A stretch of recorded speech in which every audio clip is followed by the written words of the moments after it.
है। तभी हेटर पानी में ड्रग्स मिला देता है और इन दोनों को पीने के लिए दे देता है। फिर लिंडसे उसे पी लेती है, लेकिन जेनी से पानी की गिलास नीचे गिर जाती है, जिसे देखकर हेटर उस पर काफी गुस्सा करता है और पानी को साफ करने के लिए टॉवेल लेने बेसमेंट में जाने लगता है। बेसमेंट में हेटर एक इंजेक्शन को फिल करता है। दूसरी तरफ लिंडसे जेनी से कहती है कि मुझे अजीब तरीके से थकान महसूस हो रही है। इससे हमें पता चलता है कि लिंडसे पर ड्रग्स का असर हो रहा है। अब जेनी लिंडसे की हालत देखकर काफी ज्यादा घबरा जाती है और हेटर को फिर से कॉल करने के लिए बोलती है, लेकिन हेटर इस बार भी उसकी बात इग्नोर कर देता है। तभी हेटर वो इंजेक्शन जेनी के गर्दन में लगा देता है, जिससे जेनी मौके पर ही बेहोश हो जाती है। फिर हेटर अपना ब्रेकफास्ट लेने लगता है। तभी जेनी और लिंडसे को होश आता है, जो खुद को हेटर के लैब में पाती हैं, जहां हेटर ने इनके हाथ और पैर को बेड से बांध दिया होता है। तभी इन्हें वहां पर एक और आदमी दिखाई देता है, जो वही ट्रक ड्राइवर होता है जिसे हेटर ने गन से शूट करके बेहोश किया था। अब वहाँ हेटर आ जाता है, जो उस ट्रक ड्राइवर को कहता है कि अब तुम्हारे मरने का टाइम आ गया है। ये कहकर हेटर उसके बॉडी में एक पॉइजन से भरा हुआ इंजेक्शन इंजेक्ट कर देता है, जिससे वो ट्रक ड्राइवर तड़प तड़प कर मर जाता है। फिर हेटर उस ड्राइवर की डेड बॉडी को अपने गार्डन में ले जाकर दफना देता है।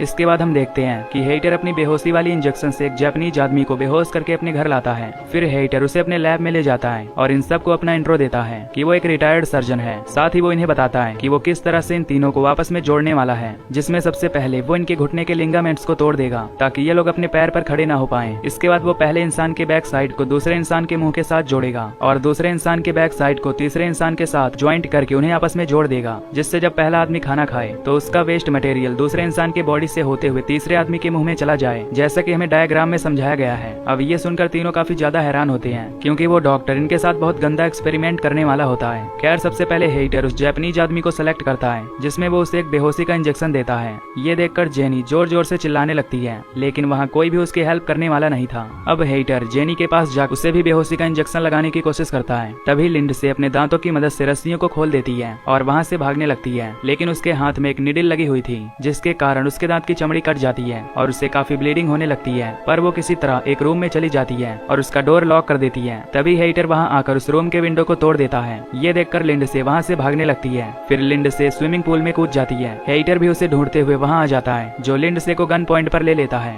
लेकिन लिंडसे पूल के नीचे से जाने लगती है। इसी बीच वहाँ की सभी लाइट्स ऑफ हो जाती हैं, जिसका फायदा उठाकर लिंडसे वहाँ से भागने लगती है। लिंडसे भागती हुई जेनी के पास पहुँचती है, लेकिन जेनी बेहोशी की हालत में थी, इसलिए लिंडसे उसे घसीटते हुए बाहर ले जाने लगती है। तभी हेटर जेनी पर पीछे से अटैक करके उसे बेहोश कर देता है। इसके बाद हेटर दोबारा से इन दोनों को अपने लैब में ले जाता है और इनका ऑपरेशन शुरू कर देता है। सबसे पहले वो इनके लिगामेंट्स को निकालता है और फिर वो लिंडसे और जेनी के जबड़े को बाहर निकाल देता है। इसके बाद वो मार्कर से इनके बैक साइड को पॉइंट करता है और काफी लंबी सर्जरी के बाद इन्हें आपस में जोड़ देता है। फिर हेटर अपने घर के उस टूटे हुए शीशे को फिक्स करवा देता है। अब हम देखते हैं कि हेटर का बनाया हुआ ह्यूमन सेंटीपीड फाइनली कंप्लीट हो चुका है। उन तीनों के जख्म अभी भी ठीक से भरे नहीं होते, पर हेटर जबरदस्ती उन्हें खड़ा करने की कोशिश करता है। सबसे आगे वो जापानीज आदमी होता है और उसके पीछे लिंडसे और लास्ट में जेनी होती है, पर हेटर इन्हें जबरदस्ती खड़ा करके इनकी फोटोज लेने लगता है। फिर वो इन तीनों को मिरर में दिखाता है, जिसमें ये लोग अपनी हालत देखकर रोने लगते हैं। फिर हेटर इन्हें पिंजरे में बंद कर देता है और इनके साथ जानवरों जैसा बिहेव करता है। अब काफी दिनों तक ऐसा ही चलता है, जहाँ हेटर उस जापानीज आदमी को एक कुत्ते की तरह खाना देता है। तभी वो जापानीज आदमी मौका पाकर हेटर के पैर को काट लेता है, जिससे हेटर गुस्से में उसे बहुत मारता है और कहता है कि अगर तुमने दोबारा ऐसा करने की कोशिश की तो मैं तुम्हें बुरी तरह मार डालूंगा। इसके बाद हेटर इन्हें ग्राउंड में ले जाता है और इनके साथ बुरा बर्ताव करता है। तभी जापानीज आदमी को तेजी से वॉशरूम लगता है, जिससे वो अपना वेस्ट छोड़ने लगता है। फिर वो वेस्ट लिंडसे के मुंह में चला जाता है और लिंडसे को मजबूरन उसे निगलना पड़ता है, जो कि इस मूवी का काफी घिनौना सीन होता है। अब एक दिन हेटर इनका चेकअप करता है, जिसमें उसे पता चलता है कि वो जापानीज आदमी ठीक है, पर लिंडसे को कॉन्स्टिपेशन हो गया है, क्योंकि लिंडसे उस आदमी का वेस्ट मटेरियल डाइजेस्ट नहीं कर पा रही थी, जबकि जेनी काफी कमजोर हो चुकी होती है। इसीलिए हेटर जेनी की जगह किसी दूसरे आदमी को सेट करने का प्लान बनाता है। तभी कोई हेटर के दरवाजे को नॉक करता है। हेटर दरवाजा खोलता है तो उसे 2 पुलिस ऑफिसर दिखाई देते हैं, जो लिंडसे और जेनी को ढूंढते हुए यहाँ आए थे, क्योंकि उनकी कार हेटर के घर से कुछ ही दूरी पर थी। अब हेटर इन्हें बताता है कि वो एक डॉक्टर है, जो अपने काम में काफी बिजी रहता है, जिसकी वजह से उसे बाहर जाने का टाइम नहीं मिलता, इसलिए ही उसे किसी के बारे में पता नहीं है। तभी हेटर ऑफिसर्स को पानी के लिए पूछता है, लेकिन वे ऑफिसर उससे कॉफी मांगते हैं, पर हेटर उसे बताता है कि मेरे पास केवल पानी ही मिल पाएगा, इसलिए तुम पानी पीकर ही जाओ। ये कहकर हेटर पानी लेने के लिए किचन में जाता है और पानी में ड्रग्स मिलाकर इनके पास लाता है। अब उनमें से एक ऑफिसर पानी पी लेता है, पर दूसरा ऑफिसर पानी नहीं पीता। हेटर जबरदस्ती उसे पानी देने लगता है, जिससे वो पानी की गिलास नीचे गिर जाती है। फिर हेटर टॉवेल का बहाना लेकर अंदर जाता है, जहाँ वो अपनी बेहोशी के इंजेक्शन लेकर वापस आता है, लेकिन तभी वो ऑफिसर उसके इंजेक्शन देख लेता है, जिससे हेटर अपनी सफाई देते हुए कहता है कि ये इंजेक्शन मैं खुद को लगाता हूँ, क्योंकि मुझे डायबिटीज है। ये सुनकर वो दोनों ऑफिसर यहाँ से चले जाते हैं। अब हेटर अपने लैब में जाता है, जहाँ उसे ह्यूमन सेंटीपीड नहीं नहीं दिखाई देता।